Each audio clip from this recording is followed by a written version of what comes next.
Okay, Assalamualaikum. Good morning, everyone. Welcome back to Literary Criticism.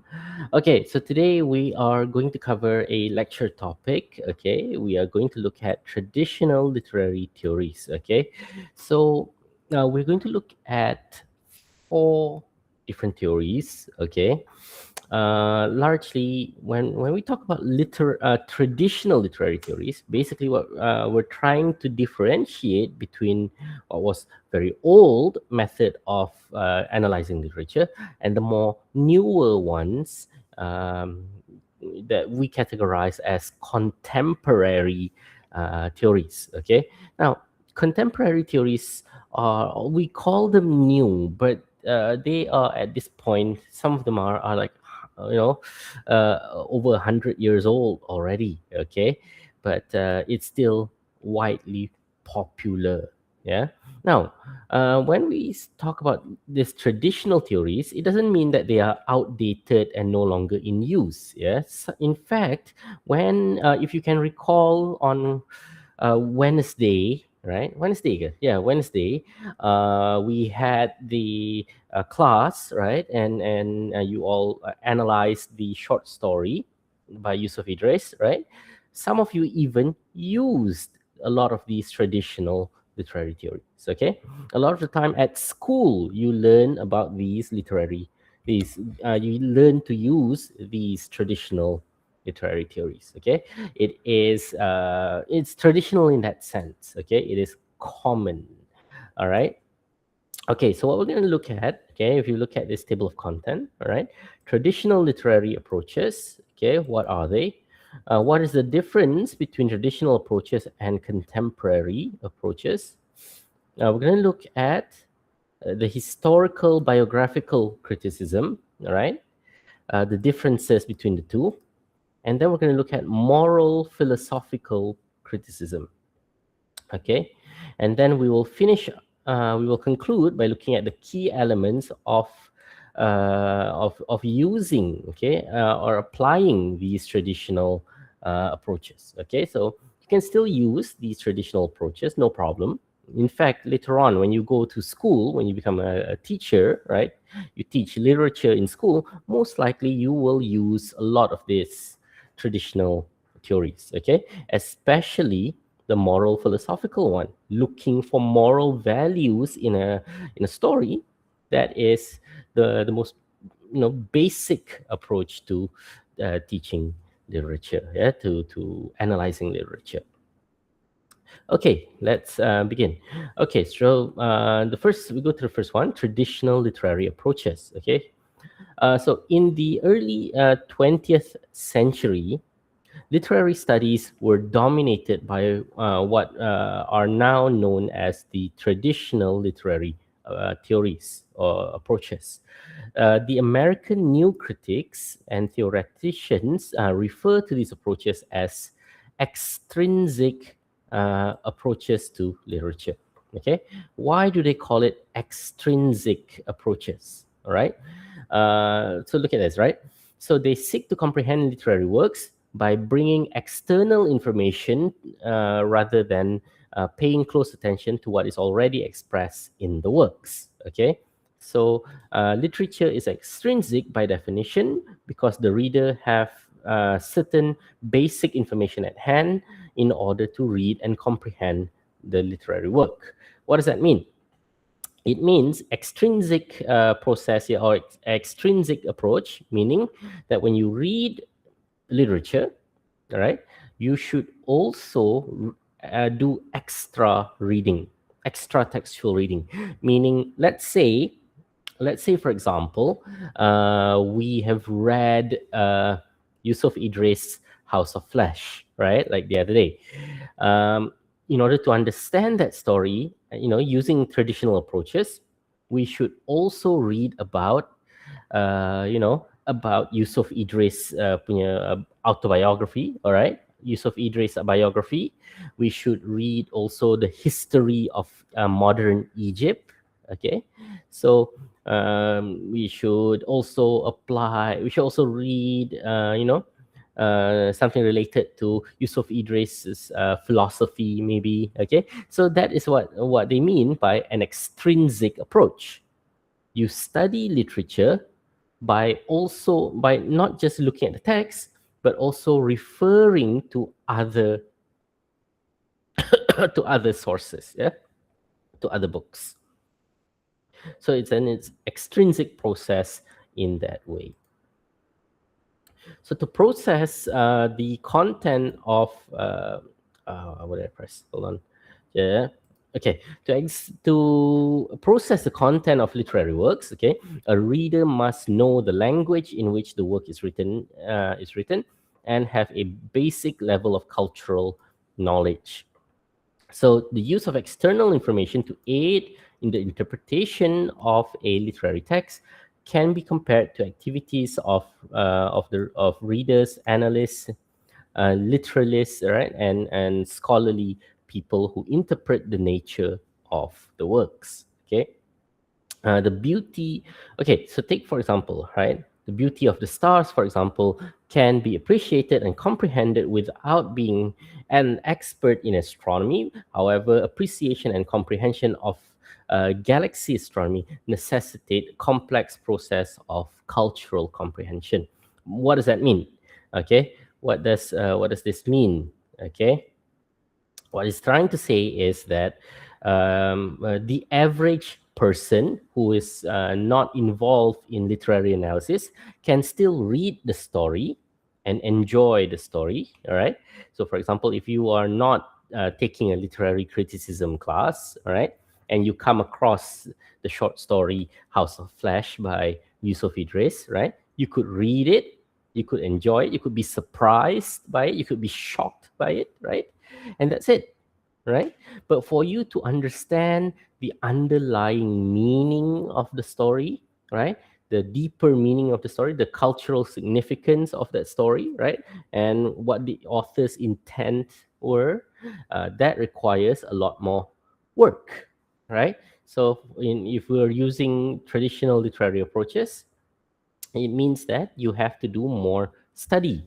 You have to study, you have to read about Yusuf Idris, what he was championing, what he was fighting for. You need to read a little bit about modern Egypt and so on. Okay, so that's what they're saying here. Okay, so you can still enjoy the story without all of this background knowledge, but if you want to analyze the story, you want to get the underlying meaning and so on, the significance, the cultural significance of the story, you need to have all of this extra knowledge. Yeah. Okay, let's look at these traditional approaches. We have historical studies. Okay, so historical studies means that you try to figure out when the story was written, when the story was published, right? What was what was the time like, right? What was the as some of you pointed out, what was the time frame of the story, right? Okay, biographical studies look at the connection between the author's own life and experience to the story. How could the author's experience influence the writing of the story, right? Moral philosophical studies look for moral values. It looks for symbolism in the story. Okay, try to understand, what moral good does this story serve? What lessons is it trying to teach the readers? Okay, or if this story is the philosophical, if this story is demonstrating some philosophical knowledge or beliefs, yeah, of the authors.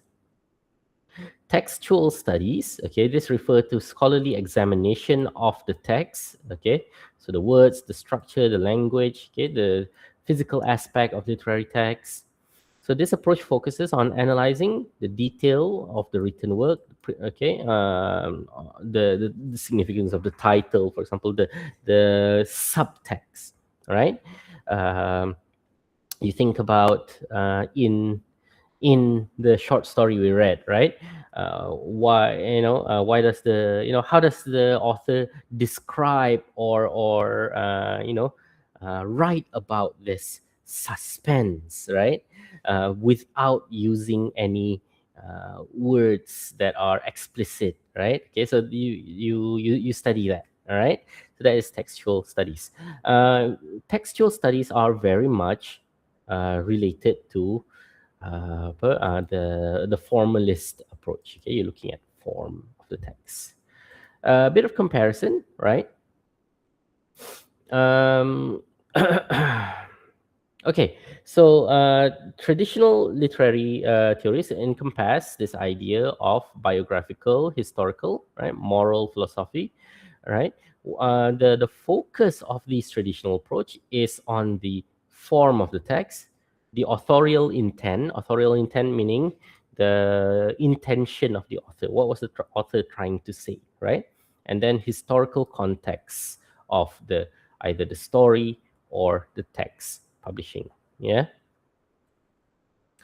When you compare that to modern literary theory or contemporary new literary theory, right? New theories focus on different things.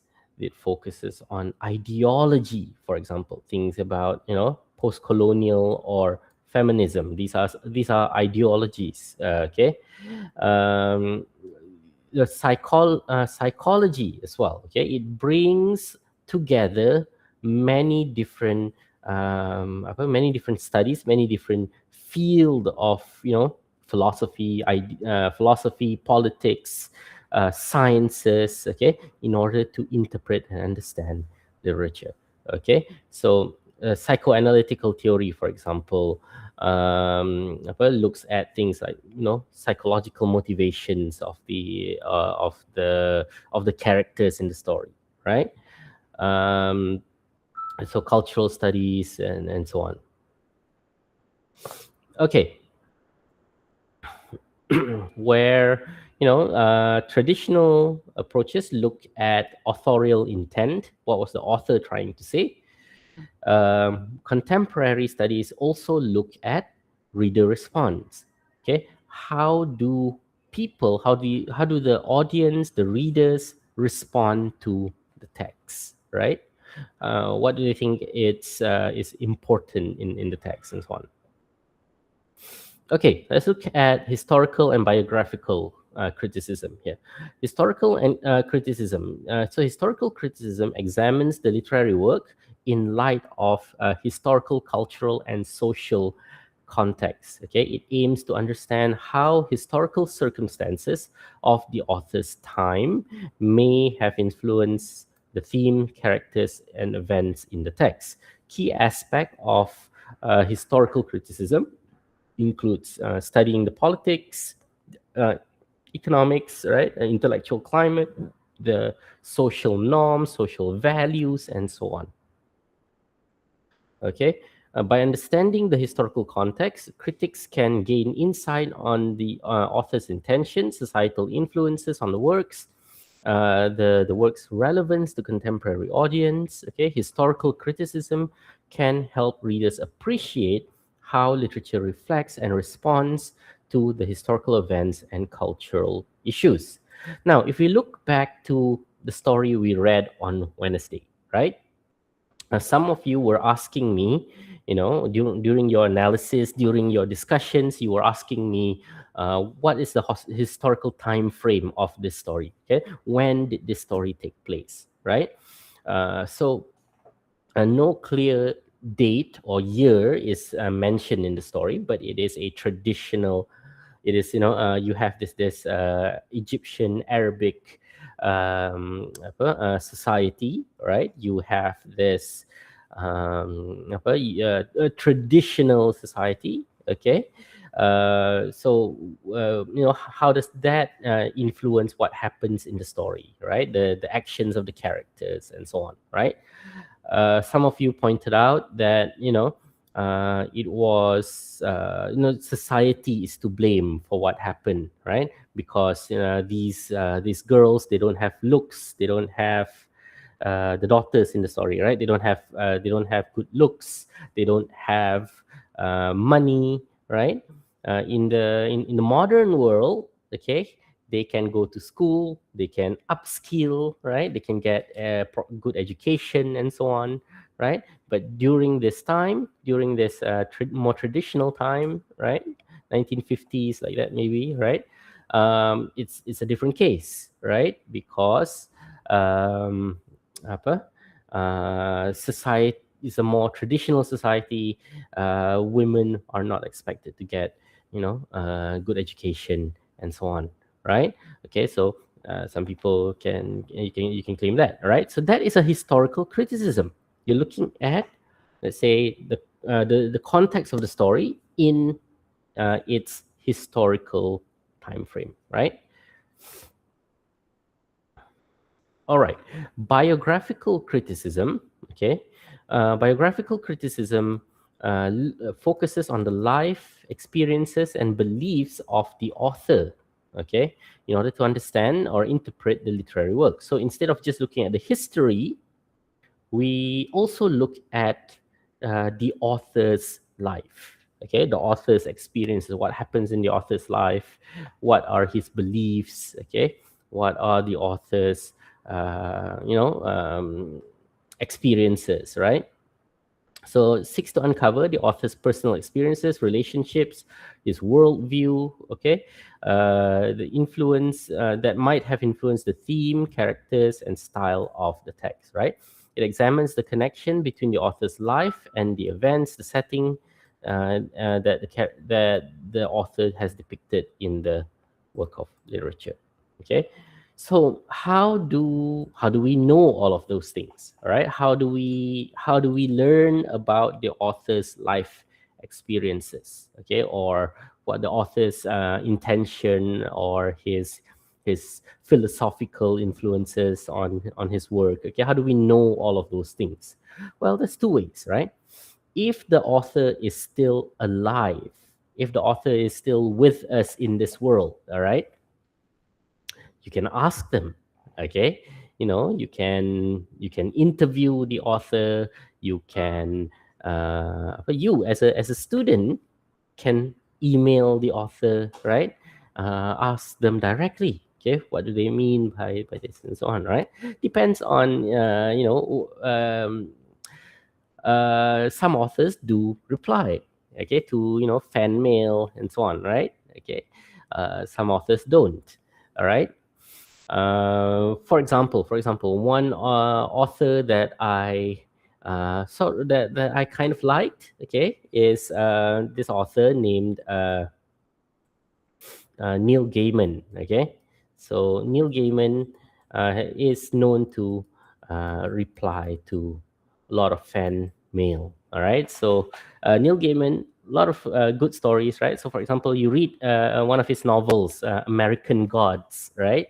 You read American Gods, oh, you like that very much. Okay, so you write him an email, right, and then he'll reply. Although I think these days.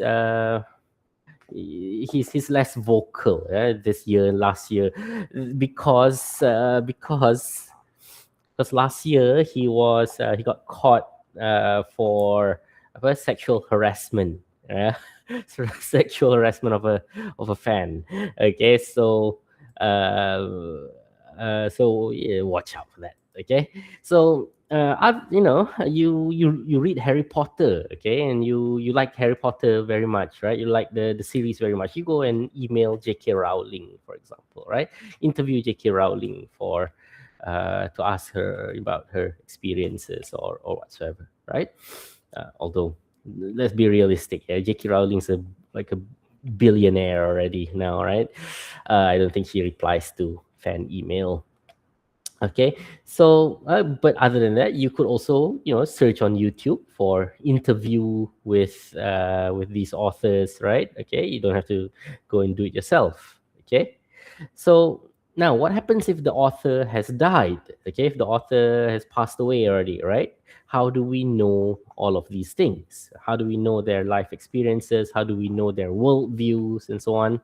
Well, we can read their works, okay, but the authors' family, their publishers, and so on, right, often would compile together the letters of these authors, their letters, their diaries, their journals. Okay, sometimes get compiled and published after their death. Okay, so and you can learn a lot about authors, okay, from their letters, from their journals, and so on. Okay, things that you would not know about the author while they are alive. Okay, so you take, for example, a lot of the romantic writers. Okay, a lot of the romantic here meaning the time period, romanticism, yeah, 1700s and so on.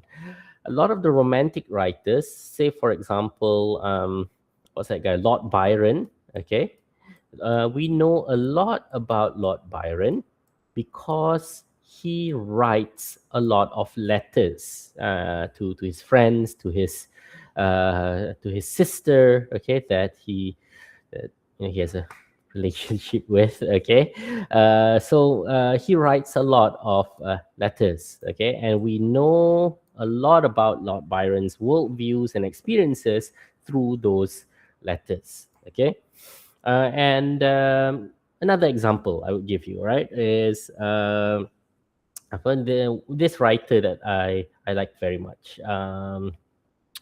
What was it? A Roald Dahl. Okay, you have Roald Dahl, for example. Okay, so Roald Dahl, he's a well-known American writer. Okay, what is Roald Dahl known for?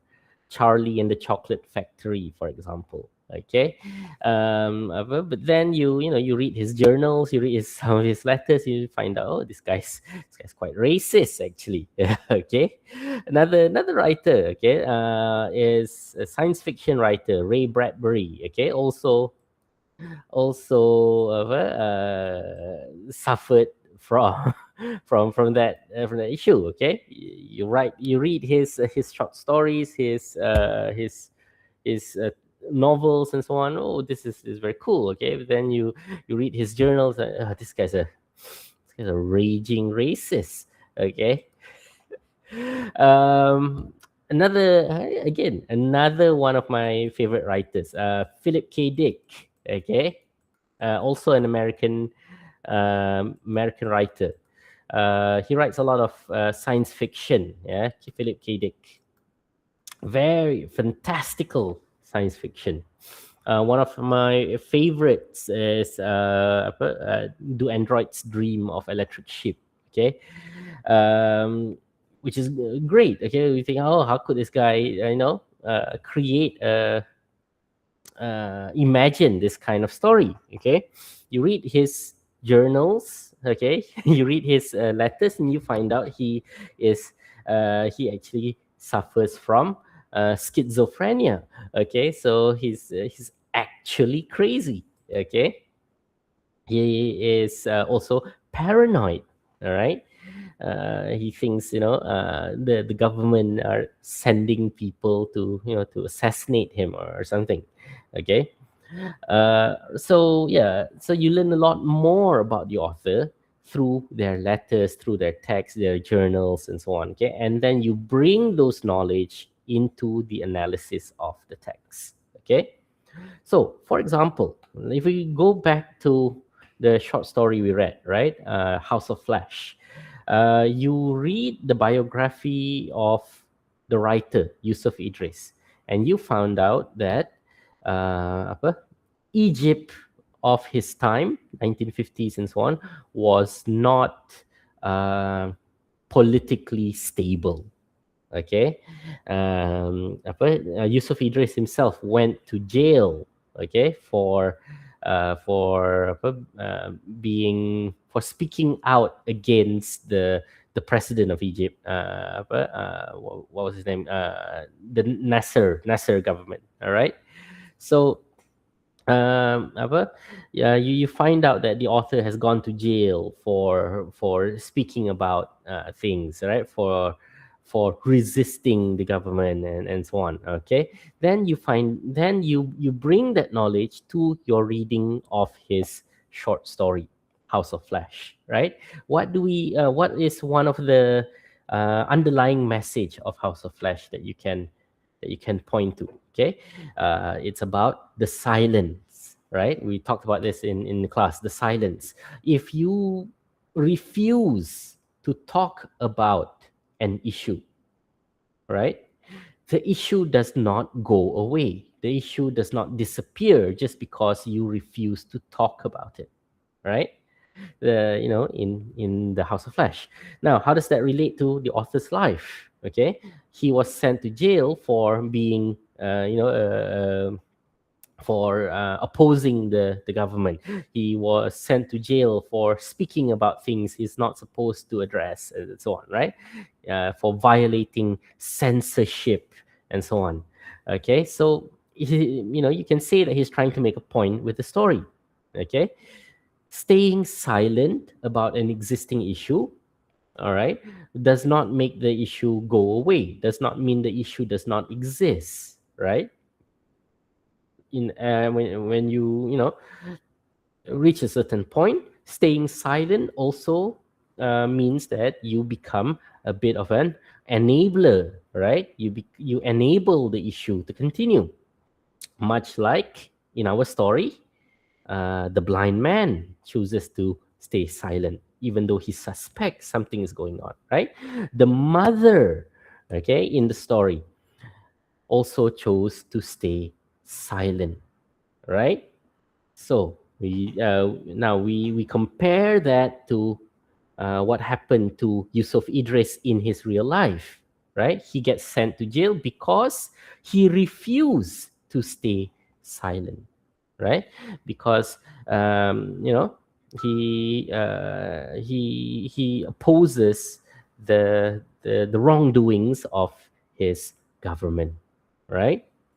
So you can make that connection if you know more about the author. Yeah. Biographical criticism can deepen our understanding of the author's perspective and provide a more personal connection between the reader and the world of the author and the literary work itself. The author's life, historical events, okay, and values of his time, and the similar way, literary work gives information about the author and his or her own time. Okay, so you read about the history, you read about the biography of the author, okay, and then all of a sudden, you go back to the short story. It's not just a, it's not just, it's more than just a dirty story. Okay, all right. Or what is it that some of you were saying? Okay, or it's mind blowing or something, right? It's more than just that. It's more than just the sensationalized issue. There is an underlying message about being silent, being complicit in a wrongdoing. Yeah. Differences between historical and biographical criticism. So, historical criticism centers around broader historical and cultural contexts, right? It involves research into historical events, societal norms, intellectual movements, okay? It looks for connection between the text and history. It aims to contextualize the work in historical moment, right? The biographical criticism concentrates on life and experience of the author. It delves into the author's life and personal history. It looks for connection between the text and the author's life. Okay? It seeks to shed light on the author's motivation and personal influences on the work. Okay, now let's look at the other two, which is moral and philosophical criticism. Okay, so moral criticism, okay, evaluates literature based on its ethical and moral implication. Okay, you're looking for what can this literary work teach us, okay, and improve our lives, okay, or our moral compass. It explores the ethical choices made by the characters, the moral lessons conveyed, okay, the alignment of work of the work with societal or cultural values. Plato, for example, emphasizes moralism. Okay, Plato believed that a story, work of literature, has to be entertaining, but it also has to be morally instructive. Okay, morally instructive means you have to teach people to do good. Yeah, William Blake. Yeah, we some of you might know of his his poems. Okay, William Blake is a British poet, also um, from the Romantic era. Okay, William Blake writes about to writes to highlight the the issues of morality in early Victorian England. Okay, not even Victorian actually, even before. What's before the Victorian era?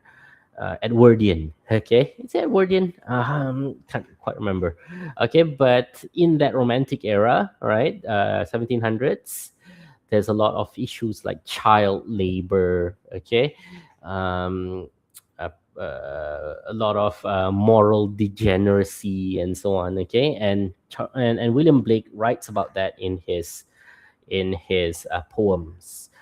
Um, well, most notably, something like uh, what's the title of his poem? Um, the Chimney Sweeper. Okay. So yeah. All right. All right. So moral criticism. Okay. So moral critics often assess whether the actions and behaviors of the character in the text are portrayed as virtuous or immoral. Okay, and how these portrayals contribute to the work's overall message. The approach may involve considering the impact of the readers on the text, moral sensitivity, sensibilities, right, and whether it encourages reflection or critical examination of ethical dilemmas. Moral criticism can prompt discussion about responsibilities of the authors in shaping the reader's values, okay, and its role in moral education. Philosophical criticism, okay, seeks to engage in philosophical ideas and concepts present in literary work. Okay, it explores the underlying philosophical themes and questions raised by the text. So this approach may involve analyzing the treatment of metaphysical, epistemological, existential ideas or ethical issues in the text. It can also explore the author's philosophical worldviews and how it influenced the story, the narrative. Yeah. Philosophical criticism, right, can delve into allegories, into symbolism in a story, okay, and all these abstract concepts, okay. By examining the philosophical aspect of the work, the critics aim to uncover deeper meanings, okay, and consider philosophical significance of literature in human existence. So the main difference between these two, okay, moral criticism and philosophical criticism, okay, moral criticism focuses on ethical choices, moral implications, right? Evaluates the work's alignment with moral norms, okay? It assesses whether the text try to convey either positive or negative moral messages, okay, and all of that. Philosophical criticism focuses on the exploration of philosophical theme, ideas by which you want to live your lives. Yeah, it engages with abstract concepts, philosophical questions raised by the text. Okay, it considers how works of literature contribute to philosophical discourse and understanding. Okay, so let's finish up here. Okay, key elements of using traditional approaches. Okay, so when you want to apply these traditional approaches, okay, how do you do it, right? You have to understanding of literary work. Okay, so so the first step is to understand the literary work. Okay, so this means that you read attentively, right? Try to note the major themes, the characters, the plot, okay, and so on. And then you figure out the author's background. So once you finish reading the, let's say, the short story, right, you note all of these things as you read them, and then you read about the author as well. Okay, figure out the author's historical and cultural context. All right.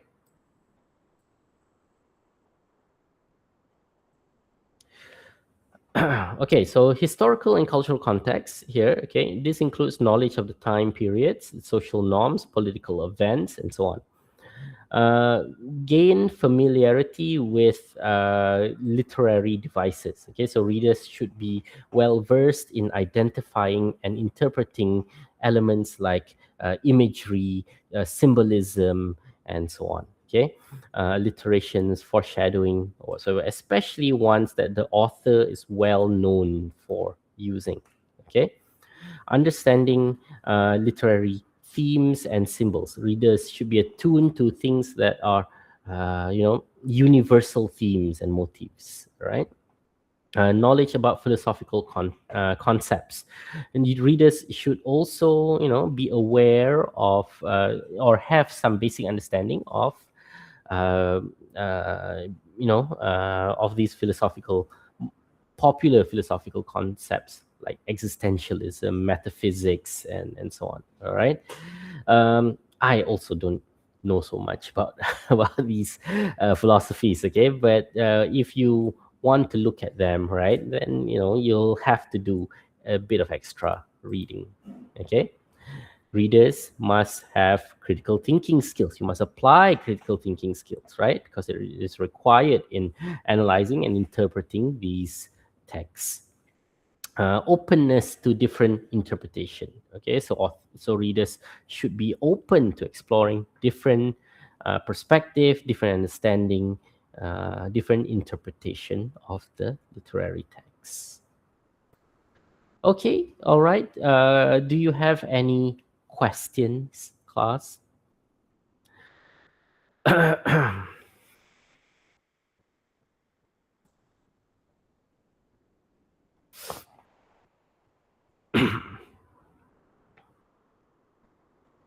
No questions. Okay, Setiamira says no questions. All right.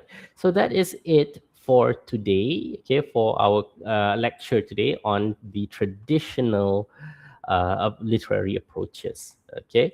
But I wish you all a happy weekend. I'll see you next week on Wednesday. Okay, where we will sit down together and look at another work of literature. Okay. All right. That is all for today. Thank you very much, everyone.